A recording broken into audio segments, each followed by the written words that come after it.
But if you remember, the job I have to be a different Jenny, sort of. Oh no, this isn't me. I've had to then go out on stage in front of thousands of people. I've got no choice, I've got to do it. And then I have to be that me. Hi, Dr. Andre here. Well, who is on the Health Drive today? It is Jenny Powell, star of TV, of radio, and a phenomenal presenter for many years. And we're going to be chatting about the complexities of menopause and how menopause affects relationships. It puts a huge strain on relationships. I can't tell you how many friends I know that have broken up during the menopause years, and often it's just about communication and understanding. So let's have a chat to Jenny and ask her some questions, and for me as a presenter and interviewer, how I can learn from the very, very best. Let's have a chat to Jenny Powell.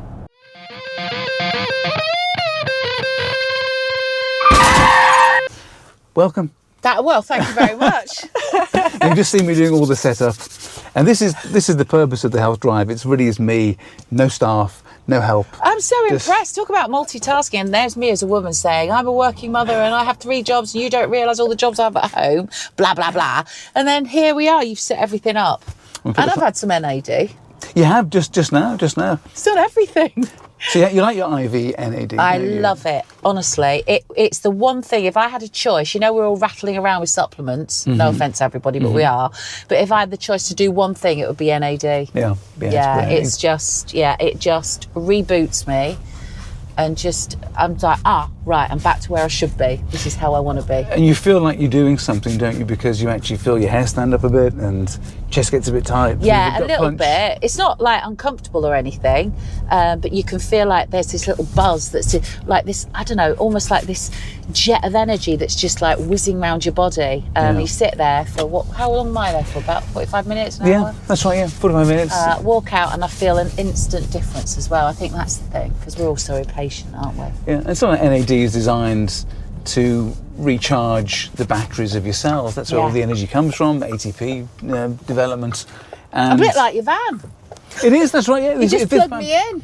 If this van was half charged, it wouldn't go anywhere near as far, would it? No, exactly. And that's the issue, is you need to get these electrons to the mitochondria in the cell. And that's what NAD, it's a shuttle bus. Constantly taking these electrons back and forth. You've lost half of them by the age of 40. So no wonder things take a bit longer, a bit harder to get energized, etc. Yeah. And I like it when you first do it, and I just turn the rate up a bit too fast. So I'm not giving you water. Yeah. You feel something, don't you? There's this buzz. There's an experience. Yeah, it is. And I think for clarity of mind, for my skin, and just my mojo. I think when you're menopausal, but we'll get to that, and you lose that mojo, that's what we go on about. You lose a bit of yourself. It really takes you back to how you used to feel pre-menopause and in your 20s. It's amazing. That was how you phrased it when you first had it. It wasn't actually just other people sort of noticed. Yeah. They said you're like you were when you were. Yes. Even my partner, Martin, was like, Jenny, this is like when I met you, which was, 16 years ago. But you were just like this. Yeah. It's I know. It's just a risky bit now, isn't it? Yeah, be careful. You just concentrate on the road. Yeah, no. I'll just pull out. People know the van. They'll just stop for this van. It's TV. Yeah. Everyone stops for TV, don't they? Yeah, you've got telly royalty in the car as well. I don't know who else has been in here, but Well, you've interviewed everybody. I have. I remember first watching you on the first show that you did on BBC Two back in, was it No Limits, was it? Yeah, No Limits, 1985, 1986. Yeah. So I was there, I got black and white TV in my study, and I, on some level, I didn't like you when I first watched you, because you were doing all the things you want to do as a teenager. You were doing this and this and going here. Yeah, I know. I thought, I've got like a year and a half to do these things, to achieve what you've achieved, and that put huge pressure on me. But Well, I think that's a compliment. It happened all very quickly for me at the tender age of 16, 17. A real whirlwind, something that came just unexpected, really, out of the blue. I wasn't intending on ever being a TV presenter or being on the TV, and I just went for this random audition and I got it. And all of a sudden I was a TV presenter and I was on the TV, but at a very young age and completely no experience whatsoever. So I think what happened was people like you came on the journey with me. Yeah, true. Yeah, totally, absolutely. And you were like, wow, you know, she's similar age to me or a little bit older than me, but wow, she's got no experience. Can she do this? Can she crack it? Can she smash it? And 40 years later, since No Limits, here I am, in the van. In the van. You finally reached the pinnacle of media. It led to this moment. You find that, I would not have thought, watching you, I think it was you was just so good at it. That's what drove me crazy. How can you be so good and be so young at the same time? Right. How is that possible? Yeah. Ignorance is bliss, I think. Maybe so. Maybe so. And you wouldn't have thought then, oh yeah, but in 4 years' time, we'll have a chat in a van. Isn't it weird? It's curious. The universe for you, you see. It is. These things happen all the time, and universes cross, and you know me, I'm a bit woo-woo, I'm a massive yogi, but it's all part of the plan, and it all feels right, it feels good at the right time, just like this moment. Yes, so that's right. Yeah. 40 years on, never believe it, would you? And so many interviews. Yes. And this is the thing. I mean, okay, I'm talking to you. You probably don't get interviewed as much as you interview. No, I suppose. not at all. And is there a question you would like to have been asked in an interview that no one's ever asked you? Oh, that's a good. You're good at this. You get me back now. Those early days when you were like, I don't like it. So Jenny, how did you, at such a young age, navigate TV and the complexities of that with no experience? How did you actually do it? Well, do you know what? I think it was all about my dad. Okay. I think a lot of it came from his genes. He was one of those people who he escaped apartheid in South Africa. He came over here with the wrong colour skin, as it were, at the time.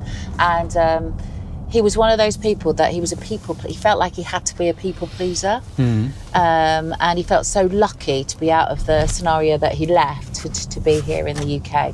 And I really do think the essence of sort of the confidence that I found from nowhere came from him, and the way that, you know, he brought me up, and I was always around that energy, and I'll never forget his energy and the way he was. And I think it really did help me out when I was sort of thrust into the limelight at such a young age. I had nothing to lose, which is, you know, my dad was saying he had nothing to lose. So, you know, he was very funny. He had this infectious sort of character, and humour that everybody got, and he radiated this amazing energy. And I think some of it I picked up on, and I think it got me through a lot at that young age. Yeah, a little tribute to my dad, really. But it is, and probably hard to copy your parents more than you just are a lot of your parents. Yes, and it's true. And I think you think, oh, I'm taking on what they've done, and I'm going to do what you did there.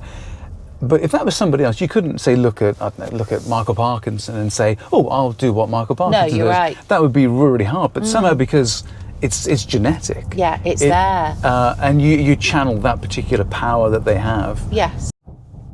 Don't run away. We'll be back with Jenny Powell, chatting about menopause just after this little break.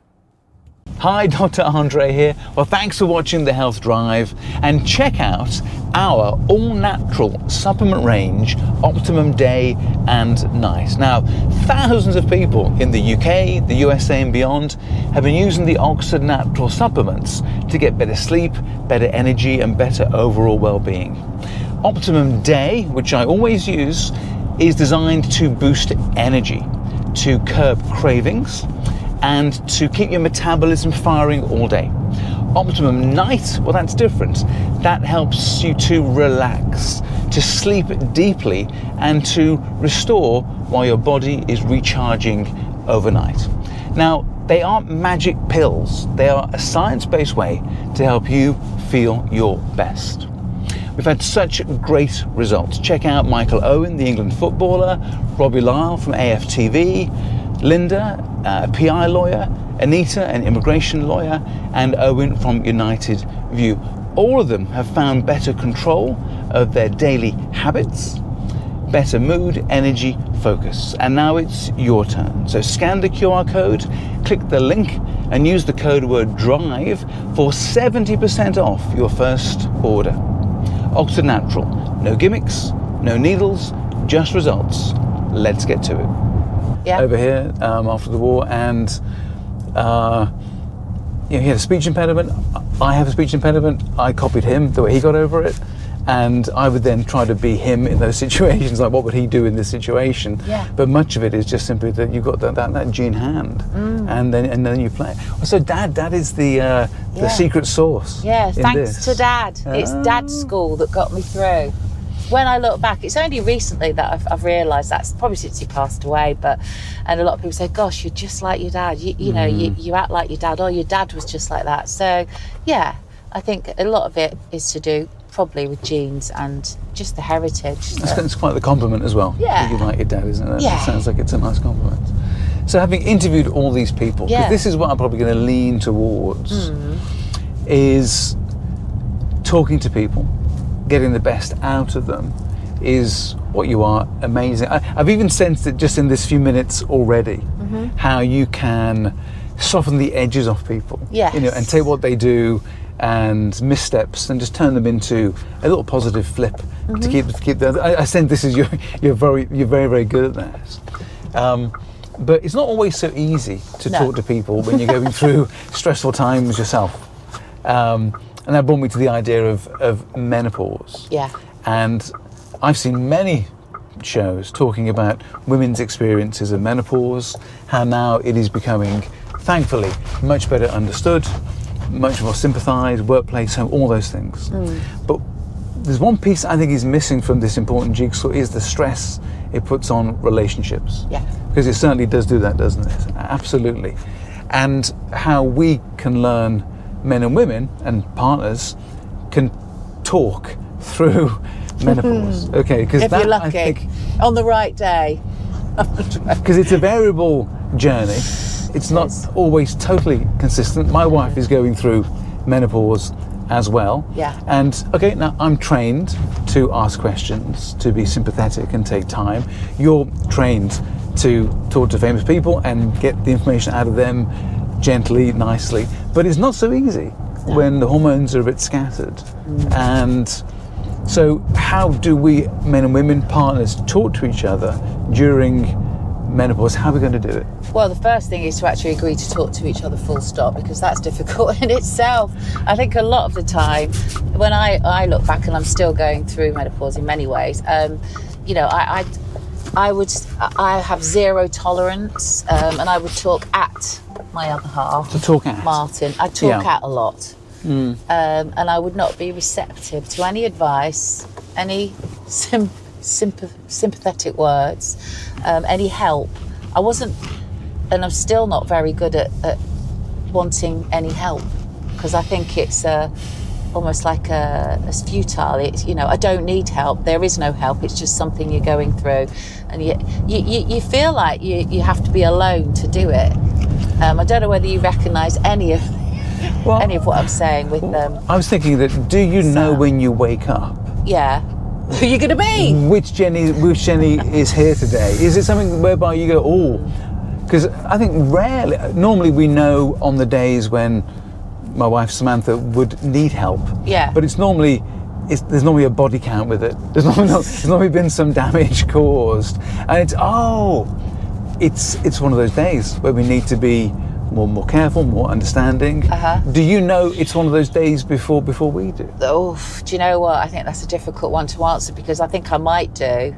And I might spring out of bed one morning thinking one thing, and after about 15 minutes, it's all changed. It's very difficult. Just as much as you will say, I know it's a cliche, who am I waking up with today? I think it goes for us as well, as that person, as that woman. Wow. Yeah. Sometimes I open one eye, I think, oh, who am I today? How do I feel? But that's where a lot of my sort of holistic practices come into play, because I think it's great for everybody to either have a mantra or some kind of, I used to sing Singing, very positive, stops you thinking. I think, especially with menopause women, if you start thinking first thing, it controls your emotions, your hormones straight away. And thoughts they're naughty little things first thing in the morning, because that's, the foundation for the rest of your day.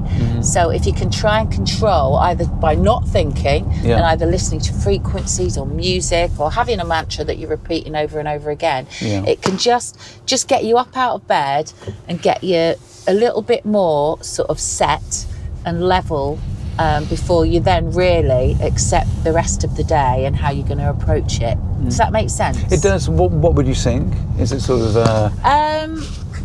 Well, obviously positive songs, but Spice Girl songs, bit of Stevie Wonder, whatever floats your boat and makes you happy, because that's what you want. You want a positive frequency straight away. But a lot of the frequencies I use, like 528, is a healing frequency that I use, and sometimes you can get that on your phone. I just play that straight away the minute I wake up. So that's going a bit like when you have a gong bath. You had a gong bath, a sound bath? Yeah, something like that, a sound frequency like that that's in the background all the time, just to set you up first thing in the morning, because that's when I think it's time for us all to assess what we're going to be dealing with for the rest of the day. But it's tricky. I have the deepest sympathy for you guys, by the way. I really do. I don't know how you cope. And I know that everyone's always saying to us, oh gosh, how do you cope with the menopause? How do you cope with perimenopause? I'm the one that said, I don't know how you cope. It's very difficult. I know. Yeah, well, I think it would help us hugely to not be too male about it, I think. And because we see our partners going through difficult things, pain, stress, anxiety, and we just want to make it right. And that is definitely a difficult thing. And I do all the time. Well, because you're you want to come up with solutions all the time, don't you? That's what you do. And sometimes the solution, unfortunately, does seem to us plain, okay? Yeah. But that's really not what the issue is. It's actually not the answer that you want. It's just recognition that I'm wrestling with something. Yeah. This is really quite hard. I guess it's like if you're climbing a mountain and it's really terrifying on a sheer face, the advice is just get to the top. Okay, but at this moment in time, I'm actually struggling to even get grip on anything. If I lose grip, I'm down there. And you say, but you won't. Just keep going upwards, and you'll get to the top. And then it's that typical, easy for you to say. Yeah. You don't know what I'm going through. Yeah. You really don't get it. And you're trying. I think we'd all say that most of our partners are constantly trying every which way to appease us, just to help us and find solutions. But most of the time, I think you daren't say a word because you just know you're going to get your head bitten off. But I think separating temporarily and having some phrase which is like, oh gosh, I can see this is upsetting you.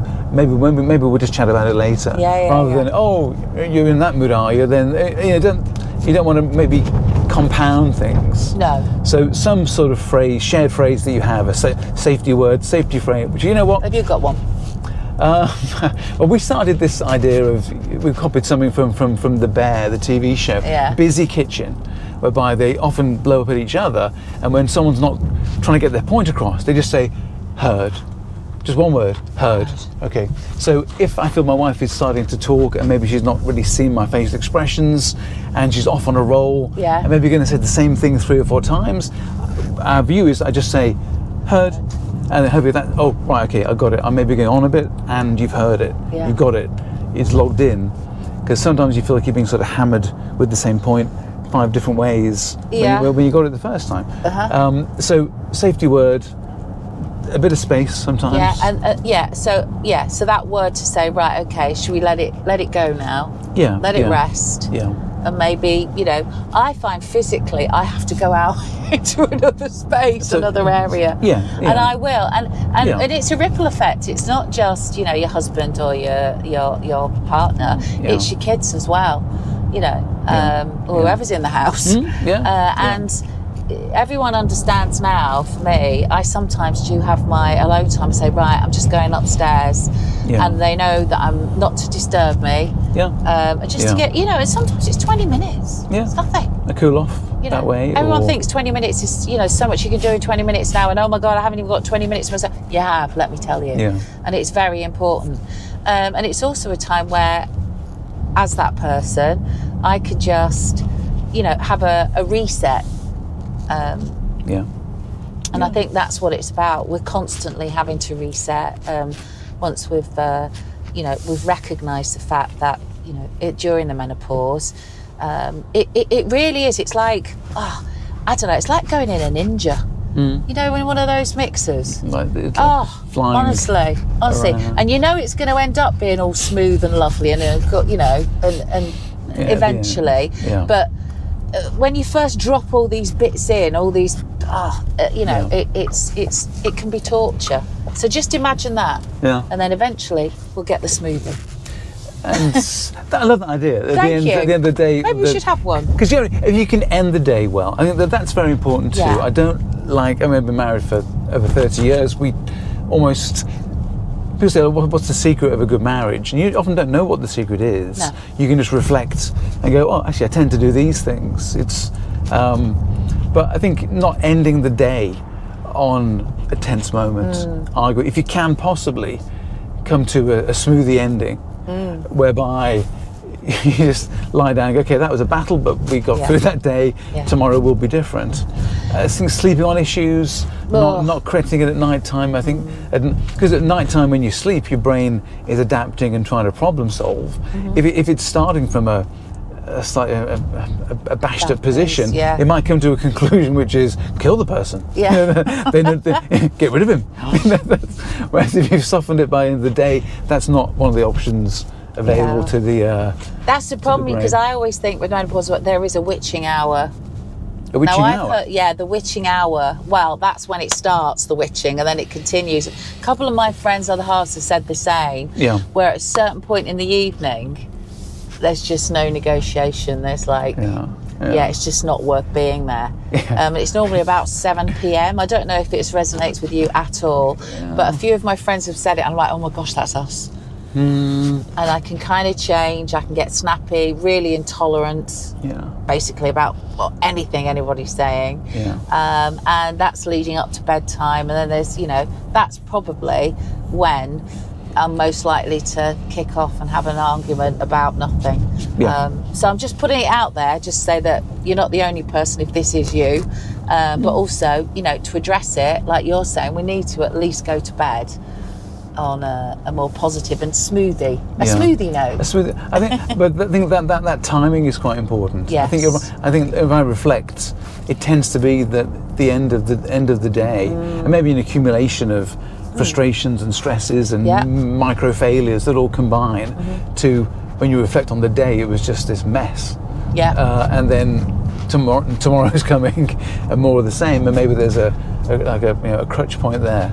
But isn't it nice that we can talk so openly about this? You can talk about lovely Sam, I think it's gorgeous, but you can talk about it. And I think sometimes we've had chats all together, and I think it's where we should all, there's two couples that I'm quite friendly with, and we've even started, it starts off as a bit of a joke about, oh gosh, it's menopausal, don't ask Jenny, don't talk to Jenny today, she might spoil the meal we're having today, so just, and isn't it, I think it's really important that everyone feels like they can just open up and talk amongst friends, but, with partners as well, and your friends' partners, and just get it out there.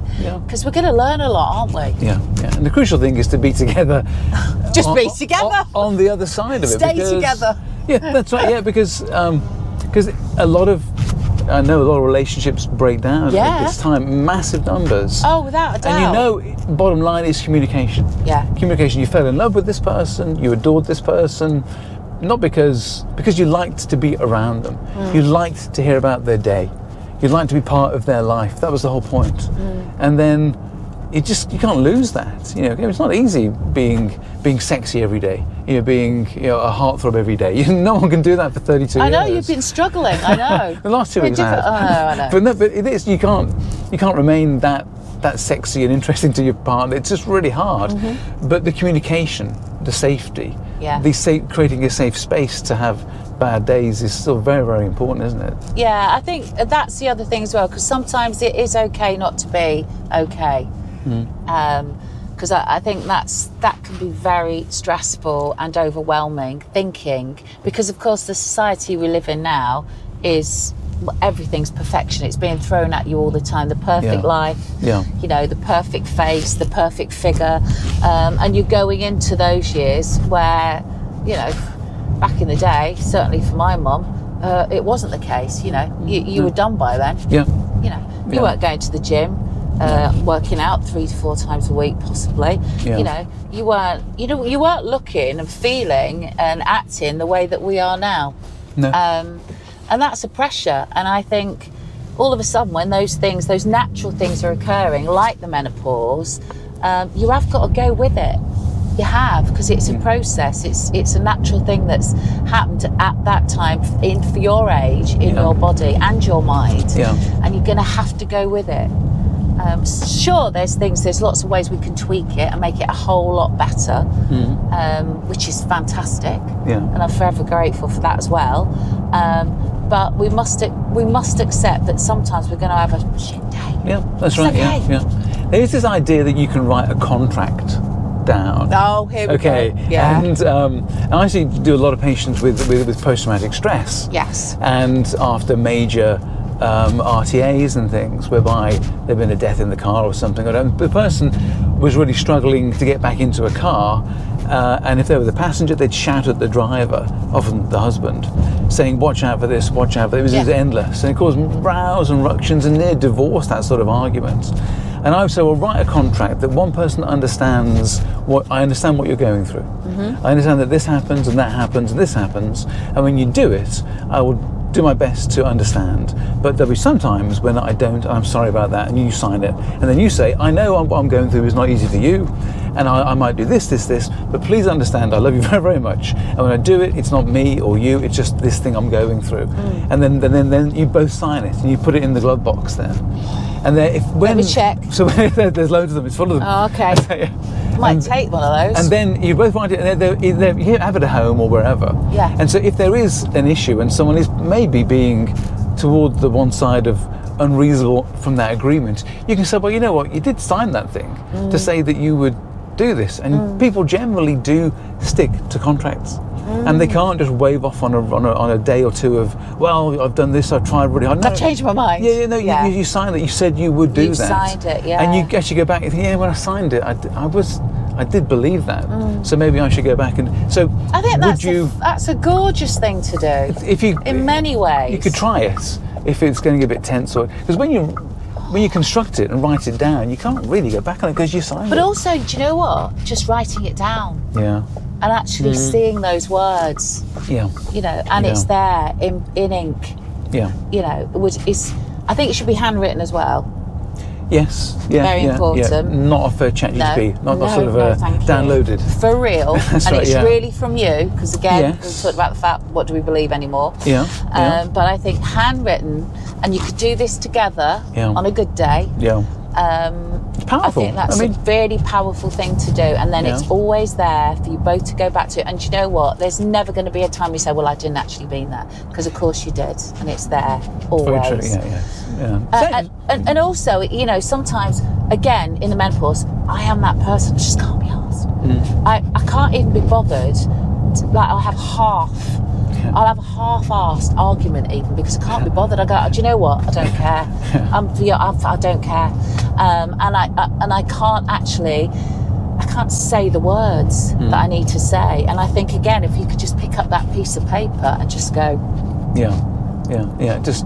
Great idea, that. Well done. I didn't necessarily think of it. It was a top psychologist, but thought of it. But well done, that I just person. Grabbed it. But he's just taking it. That's right. But it's like a marriage contract. It's just that same thing, isn't it? Really, get everyone together, get everyone that you know together to watch you sign it. So then it's harder to get out of it.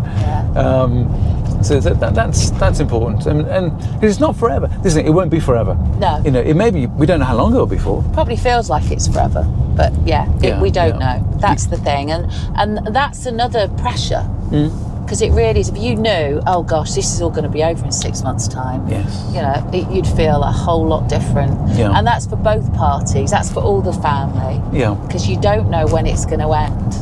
No. And in that respect, you've got to make sure that you manage it as best as you can for everybody's sake. Yeah. And I do think, at this stage that we go through with the menopause, your tolerance is so low.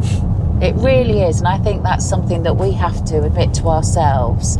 And it's something that you have to work on, especially with your partner. And there's a whole heap of things that come up between partners. And it can be from, it's all down to the fact that you've lost your mojo.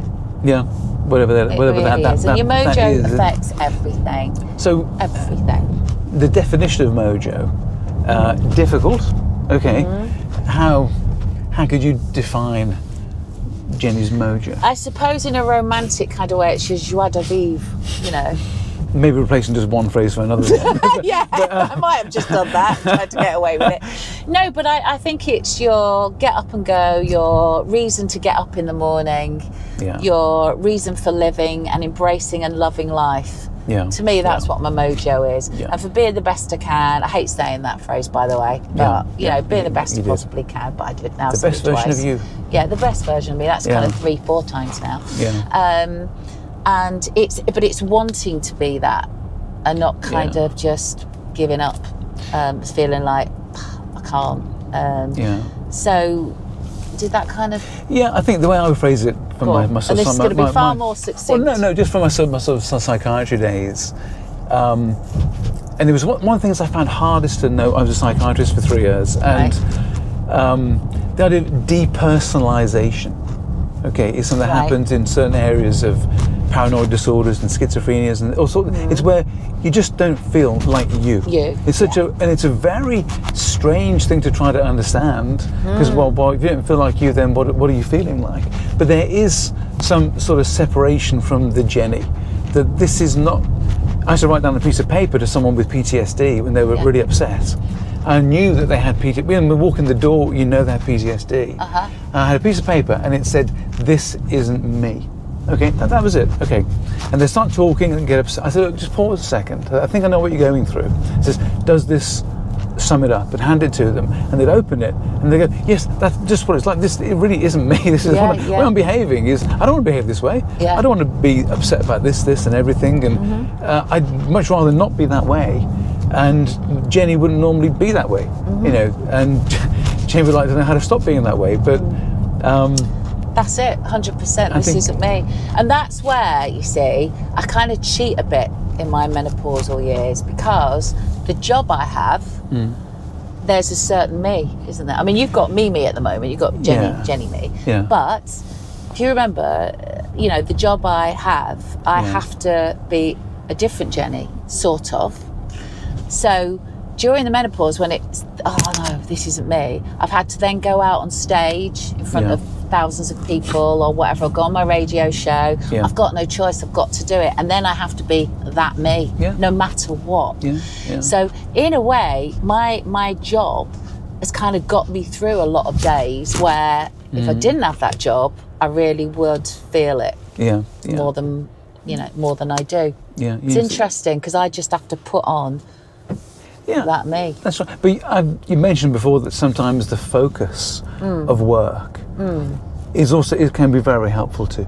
Because you can literally just immerse into the job in hand. And that 100%. And this is one of the things where, I don't know if you do the same as Sam, but my partner, I've gone up on stage, I've done some amazing hosting or whatever, had people up on stage, I've got the crowd going, all the rest of it, and then I've gone home miserable as sin, and he's gone, "I can't believe it, you've just been there like that, and then you've come home and now look." And then I've just shut the door and said, "Right, I'm going to bed, believe me." I guess it's a lot to deal with.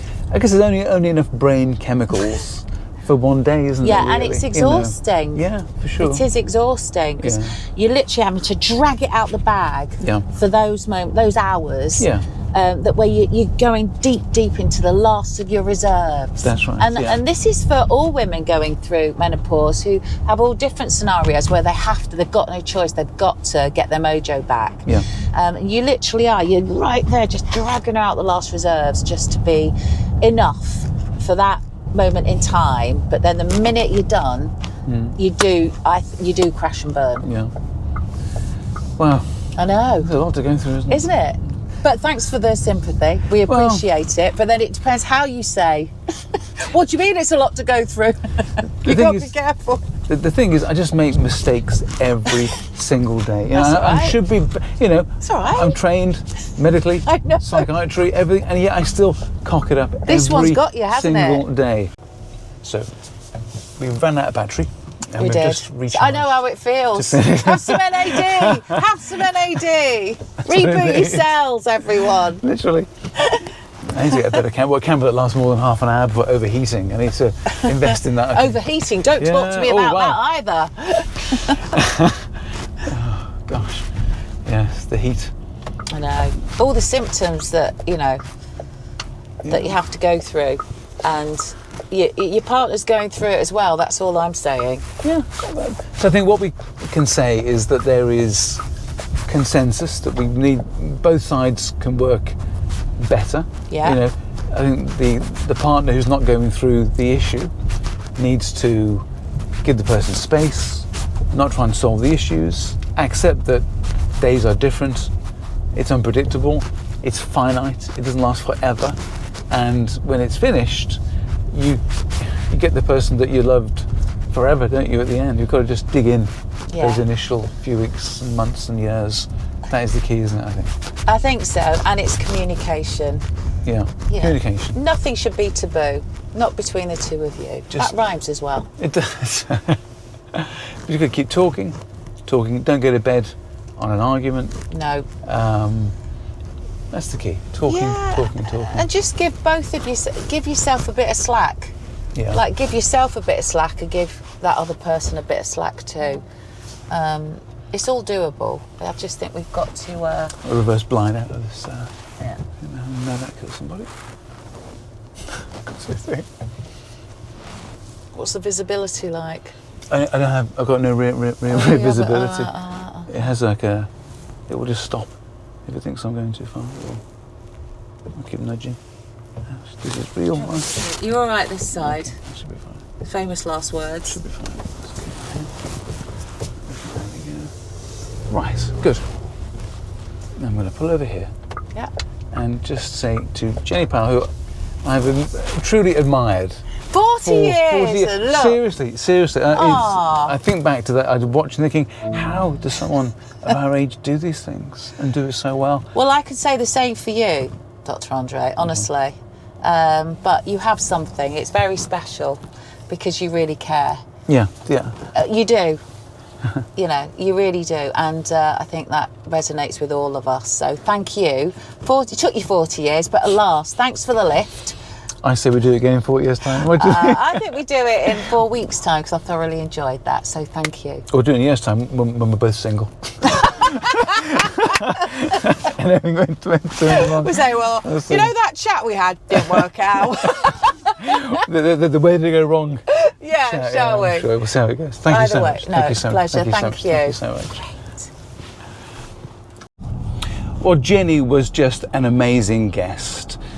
Selfishly, I learnt so much about interviewing and presenting by just spending that time with her, but she really brought to home the idea that menopause is such a difficult time for a woman. And everyone around someone going through menopause needs to be aware of it and give them the space, the respect and the time to help. At the end of the day, our relationships are the most crucial things we have, and we need to preserve them and not wreck them, ruin them, damage them, even during stressful times. So keep talking, be sympathetic, give your partner room, and hopefully, as a team, we get through menopause together. Hope you enjoyed it, and I hope you enjoy the next episode of the Health Drive.